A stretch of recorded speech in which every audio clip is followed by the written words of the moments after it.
Pues nos vamos directamente con el ministro en retiro de la Suprema Corte de Justicia de la Nación, el ministro José Ramón Cosío, a quien nos da gusto recibir en este espacio. Muchísimas gracias por acompañarnos, ministro. Gracias. Gracias, Alejandro. Buenas tardes. Hola, Álvaro. Buenas tardes. ¿Cómo están?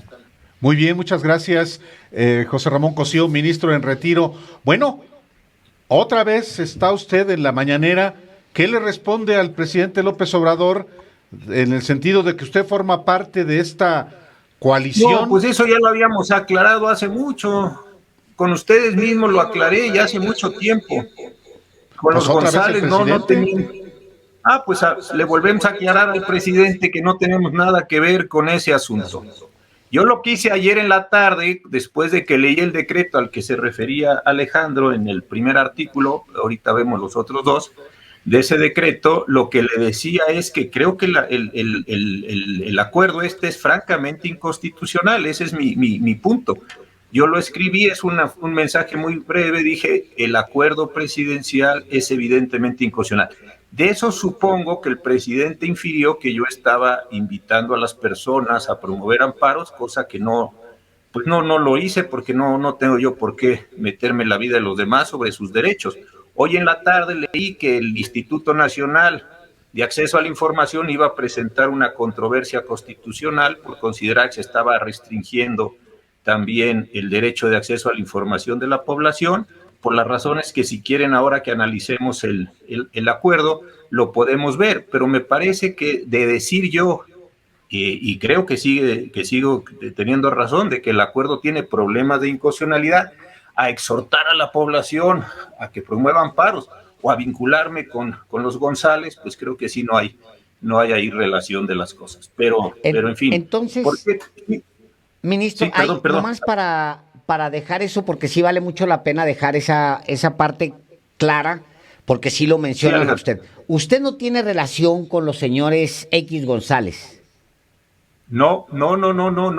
De hecho, yo hace tiempo estuve o estoy en el Consejo de Mexicanos contra la corrupción, pero ya no eran los tiempos en el que estuvo Claudio X González. Está María Amparo Casar, mi amiga académica de muchísimos años. Cuando ella tomó esta dirección, me invitó a formar parte de un consejo asesor y es la única tarea que tengo, pero en fin, como consejo asesor, pues de repente se piensa qué se puede hacer con una investigación, a dónde puede llegar esa investigación. No, francamente no tengo ninguna relación, los conozco, pues como los conocen muchas personas. El Claudio hijo venía a la corte con los asuntos que por cierto fueron muy importantes para abrir o tratar de abrir las bitácoras de vuelo del presidente Peña, para ver cuáles eran las listas de las personas a las que el SAT le estaba condonando los impuestos. Recuerdo que con esos asuntos venía, pero en fin, venía como un litigante más interesado en que la Corte aceptara esos asuntos, como de hecho los aceptó, y en la primera sala votamos por dos criterios que de verdad me parecen importantes. Uno, que las organizaciones que tengan en su objeto social la defensa de ciertos derechos humanos pueden utilizar el amparo para defender ese derecho humano, aun cuando no tengan un perjuicio directo. Y dos, que las listas de los contribuyentes que habían sido exentados o eximidos por el SAT debían ser conocidas. Yo de esos dos asuntos es de donde tengo pues conocimiento de él y no más que esas dos cuestiones. Insisto, yo entré a Mexicanos cuando ya estaba María Amparo Casar y que de verdad pues ha sido muy interesante el proceso en el que hemos estado ahí trabajando, las ocasiones que nos juntamos, no muchas por razones del COVID, pero en fin, ha sido un proceso bien interesante.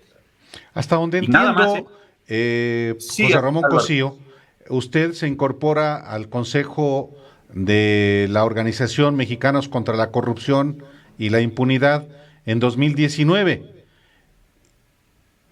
¿Sí? Bueno, en 2019 todavía era presidente de la Organización Mexicanos contra la Corrupción y la Impunidad, Claudio X González Guajardo, quien renunció en 15 de julio del año pasado.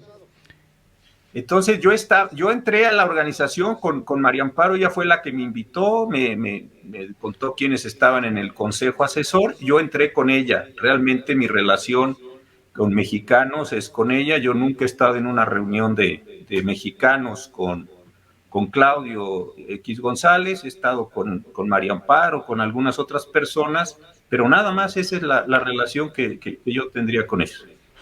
Nada más para precisar este asunto.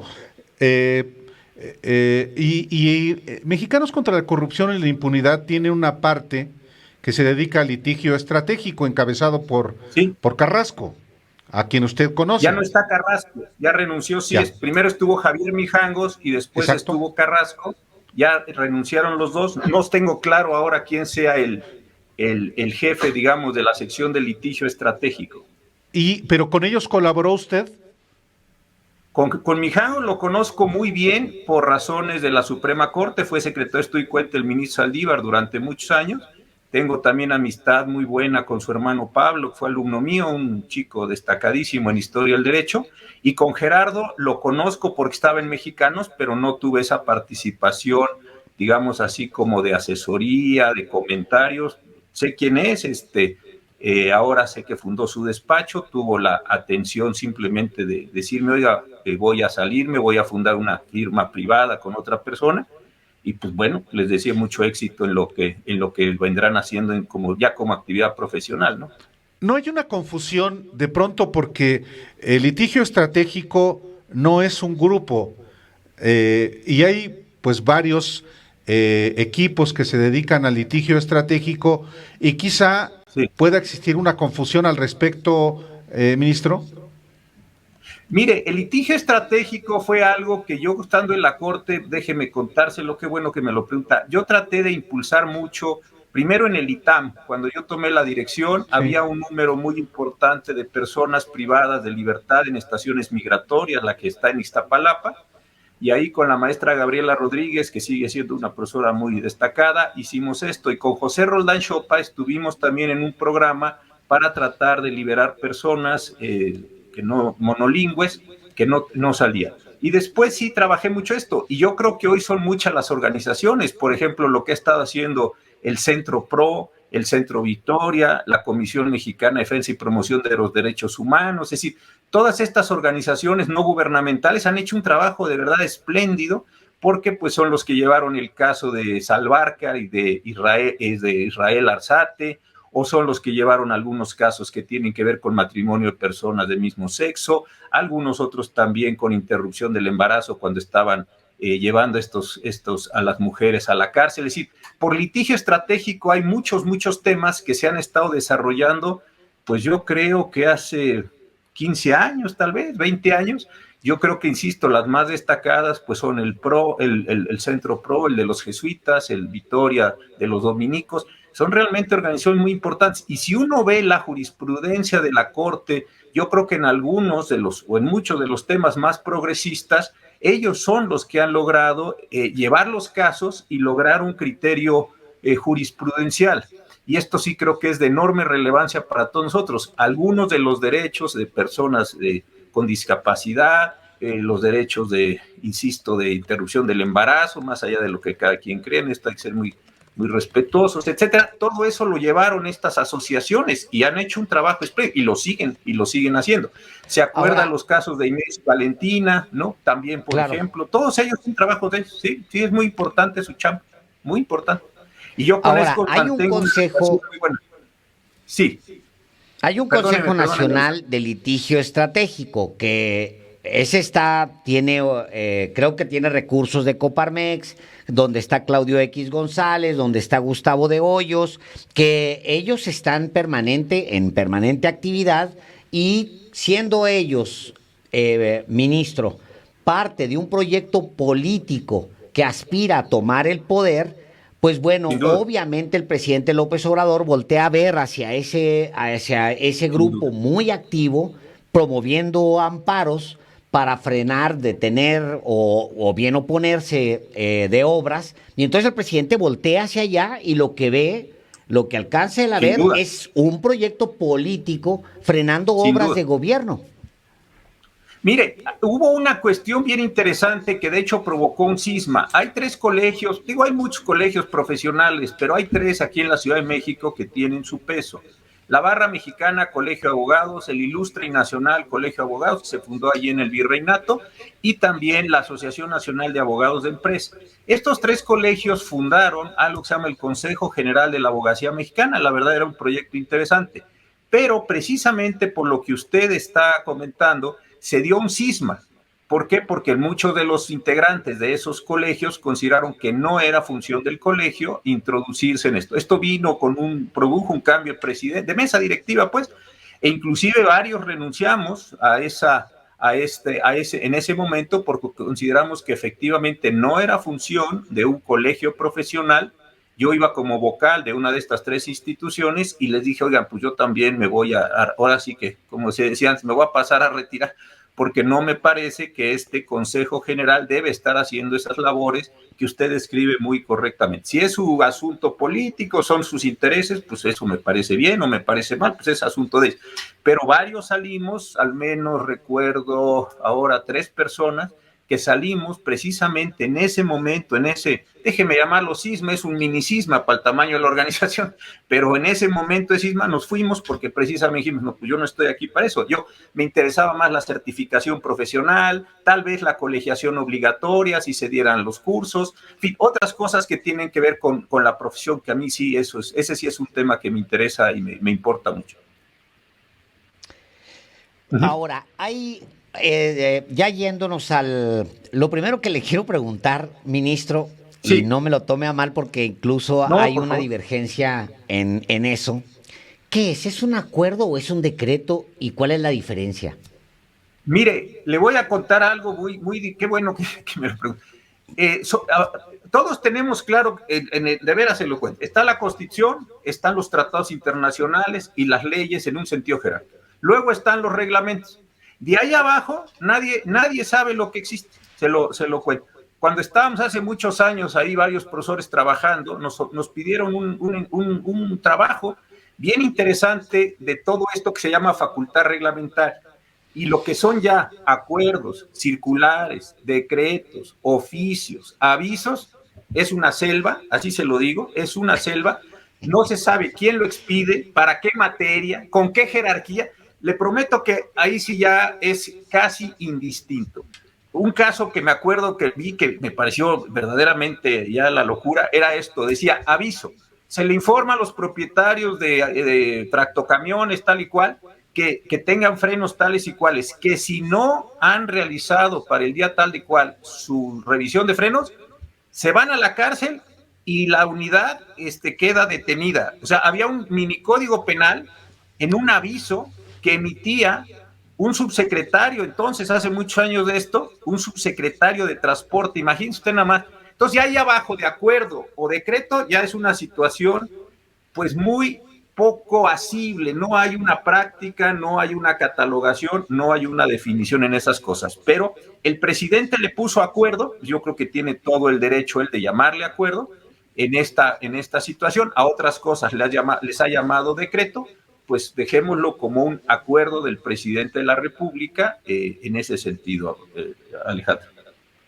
Pero finalmente estamos hablando, por eso también lo consultamos a usted, no solamente por la identificación que sobre usted hace el presidente López Obrador como parte de este grupo opositor, acreditado política y electoralmente, que lo es, sino también porque pues alguien que ha sido 15 años ministro de la Corte, que fue director de una escuela de derecho como la del ITAM, en la jerarquía de la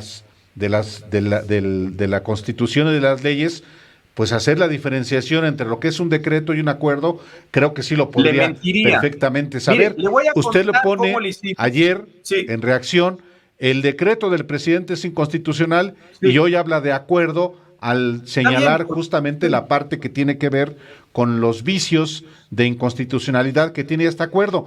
Pero, ¿de verdad es inconstitucional, ministro? Yo creo que sí. Mire, qué bueno que lo plantea. Le voy a decir por qué.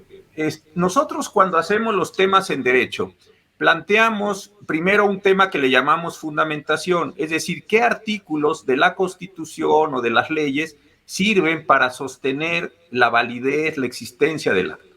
Entonces, vamos a ver el acuerdo. Primero, este acuerdo está fundado en el artículo 89, fracción primera de la Constitución, y en los artículos 26 y 90 de la Constitución. El artículo 89 de la Constitución únicamente dice que son facultades y obligaciones del presidente promulgar y ejecutar las leyes que expide el Congreso de la Unión. Entonces, el presidente tiene que desarrollar lo que está puesto en las leyes del Congreso de la Unión. Y luego dice, proveyendo en la esfera administrativa a su exacta observancia. Entonces, la exacta observancia, ¿de qué se predica? Se predica de las leyes que emitió el Congreso de la Unión. ¿Esto qué quiere decir? Que el presidente, si bien puede emitir normas de carácter general, no puede emitir normas de carácter general que vayan más allá de lo que disponen las normas de jerarquía superior. El reglamento, la ley, lo que decía yo, lo que vaya haciendo. Qué bueno que ahí está en la pantalla. Ese es entonces el primer caso. El segundo es que dice que se fundamenta en el artículo 26. El artículo 26 de la Constitución es el que plasma el sistema de planeación democrática, pero el sistema de planeación democrática de nuestro orden jurídico es una combinación de acciones entre el presidente de la República y el Congreso de la Unión. El resultado es el Plan Nacional de Desarrollo y los programas del Plan Nacional de Desarrollo en cada una de las materias. Yo tuve la oportunidad hace poco de elaborar con Alejandro Encinas y la maestra Sánchez Cordero en el Programa Nacional de Derechos Humanos de la Secretaría de Gobernación como desarrollo del Plan Nacional de Desarrollo. Ahí está a publicar. Y ahí entonces no puede haber un fundamento jurídico. Y el tercero es el del artículo 90. Y el artículo 90 lo único que dice es que el presidente de la República es el titular de la administración pública federal, centralizada y paraestatal. Sí, las secretarías de Estado, más los órganos descentralizados y lo que ahí se refiere. Muy bien. Entonces, eso no puede ser, me insisto yo, el elemento. El segundo problema que me preocupa mucho es la utilización del concepto de seguridad nacional. Fíjense ustedes que el concepto de seguridad nacional está plasmado en una ley de seguridad nacional. Y la ley de seguridad nacional dice en su artículo 3 que sí es la seguridad nacional. Y la seguridad nacional es protección a la nación frente a amenazas y riesgos, preservación de la soberanía, mantenimiento del orden constitucional, preservación de la democracia. Y en el artículo 5 dice cuáles son las amenazas a la seguridad nacional, es decir, qué sí amenaza ese concepto de seguridad nacional. Y son actos tendientes a sabotaje, espionaje, terrorismo, interferencia extranjera en asuntos nacionales, actos en contra de la seguridad de la aviación, actos que atenten contra el personal diplomático, es decir, cosas de esa naturaleza. Entonces, mi punto es que el presidente de la República no puede definir qué es seguridad nacional porque este es algo que le corresponde definir o que ya definió más bien al Congreso de la Unión. Y esto sí me parece que es un asunto importante. Entonces, ahí creo que hay un asunto que conviene reflexionar. Ahora, hace un momento don Alejandro leyó el acuerdo, pero leyó el artículo 1. Y entonces dice el presidente, se va a reconocer como de interés público y seguridad nacional la realización de proyectos y obras a cargo del gobierno de México. Muy bien, asociados a infraestructura, eso sí lo dejó claro. ¿De qué sectores? Comunicaciones, telecomunicaciones, aduaneros, fronterizos, hidráulico, hídrico, salud, turismo, ferrocarriles, puertos, aeropuertos. Y todos aquellos, lo decía muy bien, que por su objeto, características, naturaleza, complejidad, magnitud, se consideren prioritarios o estratégicos para el desarrollo nacional. Y fíjense ustedes que a mí eso me preocupa también, se consideren prioritarios o estratégicos. ¿A quién se refiere esa partícula C? ¿Quién es el C de la oración? Que se consideren. No solo entonces es esta lista en términos taxativos, sino es se considere. ¿Lo va a considerar el presidente? ¿Lo va a considerar los propios secretarios de Estado? ¿Los van a considerar los propios titulares de dependencia? Allá hay un asunto muy importante. Y luego viene la cuestión que yo creo que es la más delicada de todo el acuerdo. A ver si lo puedo explicar bien. Dice, se instruye a las dependencias y entidades de la administración pública a otorgar la autorización provisional a la presentación y u obtención de los dictámenes, permisos y licencias necesarias para iniciar los proyectos u obras a que se refiere el artículo anterior, y con eso garantizar su ejecución oportuna, el beneficio social y el ejercicio de los presupuestos. Entonces, no es sobre las obras que ya comenzaron, es la presentación para iniciar los proyectos u obras. Y después dice, las personas pueden presentar su solicitud, en 5 días se les debe contestar, y si no se les contesta, lo que va a producirse simple y sencillamente es una afirmativa ficta que decimos en derecho, que es la no respuesta produce la aceptación de aquello que se propuso. Entonces, déjenme hacer la mecánica general. Una persona llega ante una oficina de la administración pública, presenta un permiso, ese permiso, ya dijimos, tiene que responderse en 5 días y si no, se acepta en este caso. ¿Cuáles son las condiciones de licitación? ¿Cuáles son las condiciones de salvaguarda del patrimonio público? El artículo 6º de la acción nos garantiza a todos el derecho al acceso a la información, pero como estas obras están siendo consideradas de seguridad nacional, se rompe, se genera una excepción en términos de la transparencia de la información pública. Ustedes lo saben como muy buenos periodistas que son, que cuando uno pide cosas y que está considerada de seguridad pública, no se la dan a uno. Dice, no señor, pues ¿cómo se la voy a dar si precisamente es de seguridad pública? Entonces ahí se está generando una excepción. No es solo esto, no solo tiene esto efectos sobre las autoridades, también lo tiene sobre los particulares. El artículo 6º a mí me garantiza a todos pues, los habitantes del territorio nacional un derecho a la información, un derecho a acceso a la información. Entonces ahí se está violando un derecho porque sin ninguna mediación, sin ninguna racionalización, se dice todo lo que entre en este mecanismo excepcional no lo van a poder conocer ustedes. Caray. Por eso yo creo que el INAI está respondiendo como institución pública diciendo, pues se me están conculcando actividades. Primer problema. El artículo 28 establece una situación de libre competencia, salvo ya sabemos las áreas estratégicas que tenemos en el país, pero todo lo demás, moneda, en fin, todo lo demás está sujeto. Aquí sí se rompe también una condición de competencia porque hay una asignación directa de esos contratos.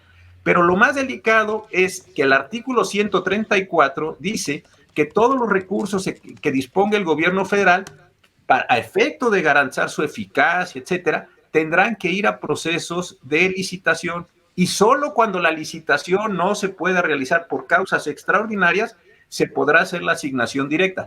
Aquí sí se está haciendo asignaciones directas. Esto es también bien preocupante. ¿Por qué? Porque no se está abriendo un proceso previo de licitación.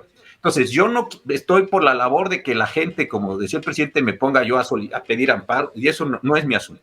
Pero sí que le veo 3 problemas al decreto. 1, si las mesas directivas de Cámara de Diputados o senadores, cosa muy poco probable, promovieran una controversia constitucional, irían a la Suprema Corte a preguntarle si este acuerdo del presidente de la República, eso no es constitucional, y la Corte tendría que decir que esta manera de entrar por el 6º, por el 28, por el 134, al menos tiene problema. Ese no lo veo factible. 2, va a ir el INAI a preguntar si ese acuerdo, desde el momento en que cierra completamente todas estas asignaciones directas que haga el presidente y que impiden obtener información, va o no va a producir una violación a sus funciones de transparencia y a los derechos humanos de acceso a la información que está obligado a presentar. Entonces, ahí hay un mecanismo. Las acciones de inconstitucionalidad yo no creo que procedan. ¿Por qué? Porque no se trata ni de una ley ni de un tratado. Bueno, y la tercera cuestión, que insisto, yo no estoy promoviendo amparos, pero sí veo una posibilidad de amparo, esto lo veo así, es que una persona que haya sido desplazada en el momento en que quiera prestar un servicio, otorgar determinados bienes, pues en ese momento puede decir, oiga, ¿cuál es el fundamento y la racionalidad del decreto del presidente que me desplazó para poder yo entrar en condiciones de competencia, licitación, todo lo que ya dijimos, a la venta de los bienes o de los servicios para una de estas obras que se están dando? Esto es a mí la parte que me preocupó mucho y por eso qué bueno que me invitaron a platicar con ustedes. O sea, que podría ser el decreto o el acuerdo, podría ser muy complicado para el mismo propósito del presidente. Déjeme, le replanteo esto. Sí, Le replanteo esto, ministro.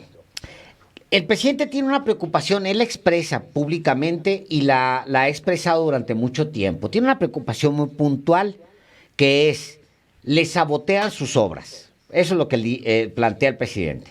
Hay obras Sí. que son importantes, que son estratégicas, y hay un grupo que quiere acceder al poder, que quiere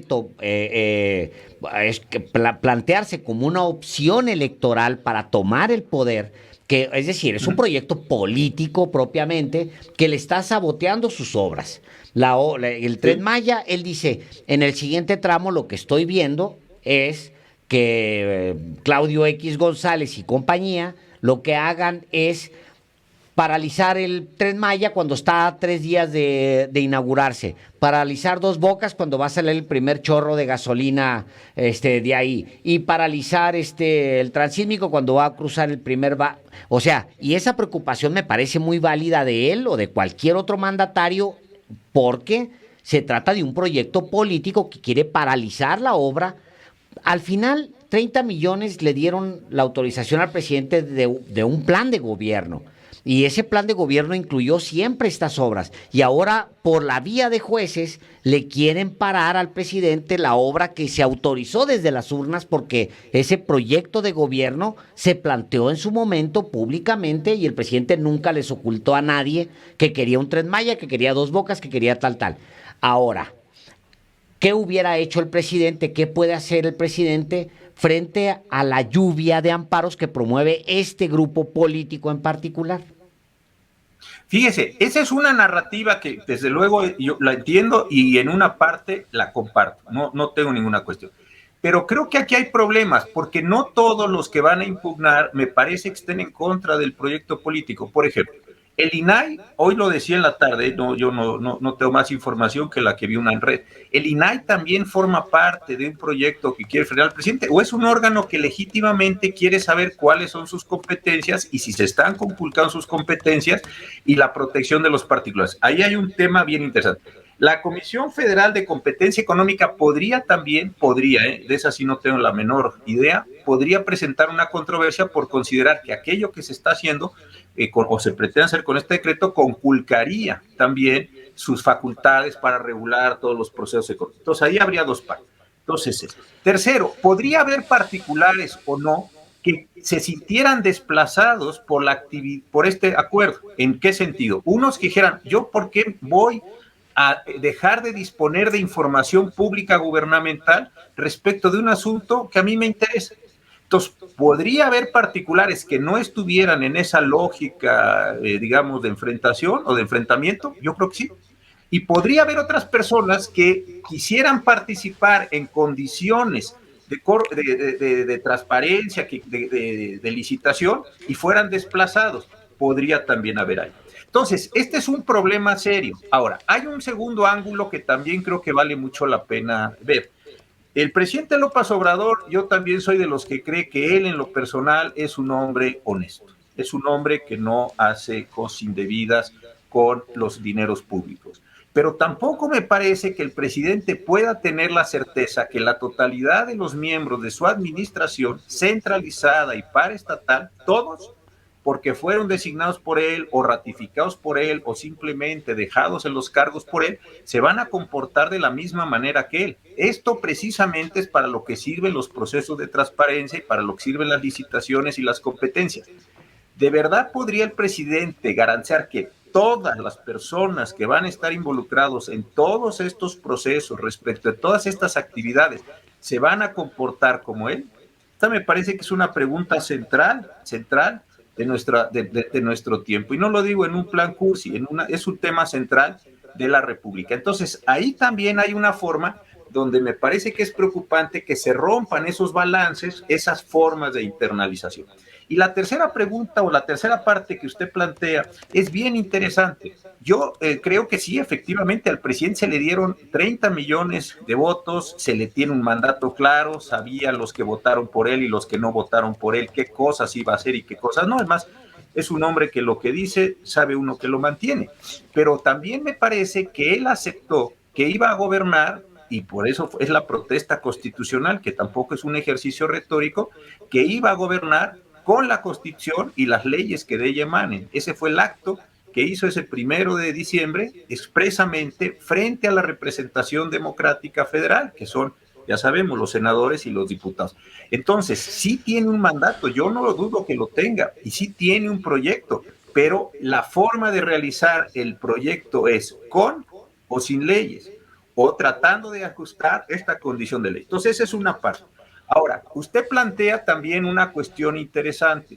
¿Y qué se podría haber hecho para estos casos? Yo a veces, y no es el único caso, he visto otros, que a veces creo que el presidente pudiera realizar muchas de las acciones que quiere siguiendo formas jurídicas más elegantes, más finas y al final de cuentas más constitucionales, si cabe esta expresión. El día de mañana se va a discutir en la primera sala de la Suprema Corte el decreto mediante el cual el presidente movilizó hasta por 5 años al Ejército y a la Armada para realizar, no por intermediación de la Guardia Nacional, sino directamente funciones de seguridad pública. Lo malo de ese acuerdo es que prácticamente transcribieron el artículo transitorio. ¿Se acuerdan que en ese artículo dice que será... que estará supervisada, que estará vigilada, no me acuerdo, son 5 palabras. Lo único que hicieron es transcribirlo. ¿Qué hubiera sucedido si el presidente dice, por complementariedad, eso es un término importante, por complementariedad, voy a entender por complementariedad esto? ¿Quién le va a impugnar al presidente eso si está describiendo cuándo es complementario, cuándo es no? Ahí me parece, con toda franqueza, que en muchas ocasiones no se hace el desarrollo jurídico completo y consecuentemente se presentan estos huecos de constitucionalidad. Correcto. Sí, ahí me explico, ¿eh? Sí, ministro. Yo nomás le quisiera preguntar, por último de mi parte, ya usted ya nos aseguró que no tiene ninguna vinculación con Claudio X González Guajardo. En todo caso, el vínculo es con María Amparo Casar, presidenta de Mexicanos contra la Corrupción y la Impunidad. Pero yo quiero preguntar, así muy brevemente. Sí. ¿Trabaja usted para el Consejo Mexicano de Negocios, para su presidente Antonio del Valle? ¿Así se aprobó? No. Fíjese, le voy a contar algo que es interesante. Cuando yo salí, me invitaron a si quería yo ser una especie de consejero jurídico, algo así del Consejo Coordinador Empresarial. Y les dije que no, clarísimamente no, una persona más muy amable, muy atento, de veras. Le dije, no, yo estoy interesado en mi chamba académica, estoy en el Colegio de México dando clases, muy contento, estoy escribiendo varias cosas y un libro que luego a ver si, ya que lo termine, se los mando a ver si me invitan a esa entrevista, les va a interesar mucho. Por supuesto. Es un acontecimiento político viejo, bien interesante. Entonces, estoy en meter esas cosas, pero no tengo ninguna vinculación con estos, ni con el señor del Valle, ni con el Consejo Coordinador, ni con Coparmex. De verdad, no estoy vinculado en ninguna de esas cuestiones. Ya el único por último, caso... Sí, adelante. Ya por último de mi parte, entonces ya le preguntaría de la manera más coloquial, entonces, ¿por qué lo trae el presidente en la mirilla? Pues eso quisiera yo saber. Fíjese que yo quisiera saber, yo pensé antes de que tomara posición que hasta teníamos una buena relación. Cuando él estaba de jefe de gobierno, hace muchos años, el profesor me hizo un par de consultas, buenas además, a través del maestro Ortiz Pinchetti.